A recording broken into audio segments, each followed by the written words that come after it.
मुद्दा यह है कि जो पर्यटन की व्यवस्था वहां पर की गई उसके लिए सुरक्षा का क्या व्यवस्था है। अगर सुरक्षा की व्यवस्था होती तो ये तस्वीर जिसको मैंने एनिमेटेड कर दिया है ये दिल नहीं दहला देती।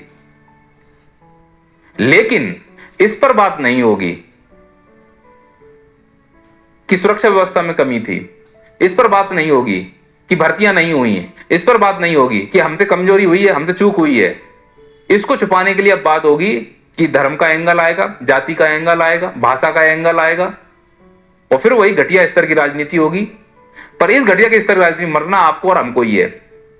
इनको बस जाकर कड़ी निंदा करनी है।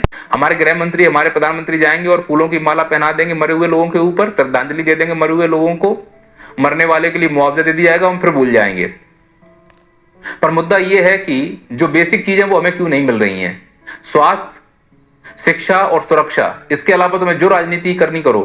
पर वहां पर भी अगर राजनीति कर दोगे, सुरक्षा में राजनीति कर दी, अग्निवीर लाइक क्या करेंगे इस अग्निवीर का। सुरक्षा में तुम्हारे पास इतनी बड़ी चूक हो रही है कि तुम्हारा बाहर का व्यक्ति तुमको मार के चला गया और फिर भी हम कुछ नहीं कर पा रहे हैं। इसका मतलब बहुत बड़ा फेलुअर है तुम्हारा। ये 2047 तक विकसित हो रहे हैं और 4 चिलकोजों को हम रोक नहीं पा रहे जो आकर हमको मार के चले जा रहे हैं। यह भी हो सकता है कि वो बाहर से ना आए हों, घर का वेदी भी डंका डा सकता है, क्योंकि इस देश में कई ऐसे सांप है जो पल रहे हैं, सपोले पल रहे हैं ना इस देश में, जिन्हें देश में रहते हैं, देश का खाते हैं, लेकिन देश से प्यार नहीं है। कुछ ऐसे जिन्हें अपने धर्म से ही प्यार है, बस उनका धर्म सर्वोपरि है, देश भाड़ में चला जाए उसके लिए कुछ भी कर सकते हैं। नफरत भर चुकी है ना यहाँ पे। लेकिन ये बहाने से क्या वो लोग जिंदा हो जाएंगे? क्या इस घटना से हमारा कलंक धुल जाएगा? क्या अंतरराष्ट्रीय स्तर पर हमारी छवि सुधर जाएगी? तो जवाब है नहीं। तो इसीलिए हमें सोचने की जरूरत है कि भविष्य में ऐसी घटनाएं ना हो, लेकिन होंगी, क्योंकि हम फिर से धर्म जाति की राजनीति करने वाले हैं। हम अपने राजनेताओं से कह रहे हैं कि हमें सिर्फ 3 चीजों पे काम करके दो, शिक्षा, स्वास्थ्य और सुरक्षा।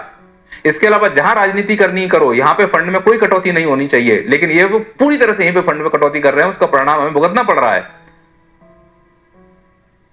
तो जो वहां पर अशांति बनी हुई है, अब उसका भुगतान तो वहां जम्मू कश्मीर के वो मासूम लोग भी करेंगे जो जिनका धर्म या आतंक से कोई संबंध नहीं है। बेचारे वो तो बिजनेस कर रहे थे, क्योंकि पूरी जम्मू कश्मीर पर्यटन पर निर्भर थी। देखिए, इस वीडियो से मैं केवल ये मैसेज देना चाह रहा हूं कि जो ये दिखा, जो धर्म की कट्टरपंथीता बढ़ती जा रही है इस देश में, वो सभी के लिए हानिकारक है।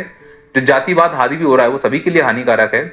हम मराठी और तमिल भाषा के लिए आपस में लड़ रहे हैं, कितनी मूर्खता है। हम नहीं लड़ रहे, हमें नेता लड़वा रहे हैं।